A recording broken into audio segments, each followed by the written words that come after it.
ముఖ్యమంత్రి రేవంత్ రెడ్డి గారు ఏదైతే మనకు మాట ఇచ్చిండ్రో ప్రతి ఆడబిడ్డకు 2500 రూపాయలు ఇస్తామని ఏదైతే మాట ఇచ్చిరో అది ఇచ్చేదాకా కూడా మనందరం వెంటబడాలని చెప్పి ఈ సందర్భంగా నేను డిమాండ్ చేస్తా ఉన్నా.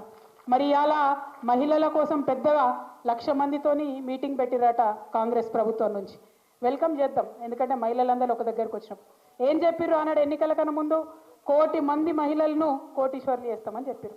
మరి ఎట్లా చేస్తారు కోటీశ్వరుల్ని? ఒక పెట్రోల్ బంక్ ఇచ్చి కోటీశ్వర్లు చేస్తారా? కాదు కదా. 650 బస్సులు పెడతామన్నారు ఆర్టీసీలో.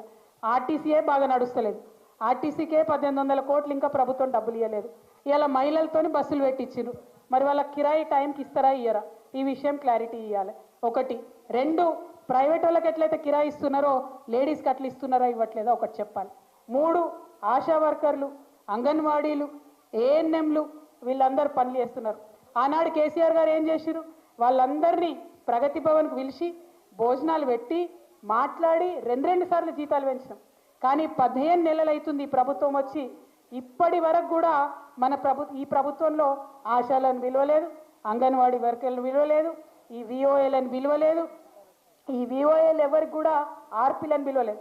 వాళ్ళకి రావాల్సిన డిఏలు ఇవ్వలేదు, వాళ్ళకి రావాల్సిన బెనిఫిట్స్ ఇవ్వలేదు. సో ఇవన్నీ కూడా మనం అడగాల్సినటువంటి అవసరం ఉంది.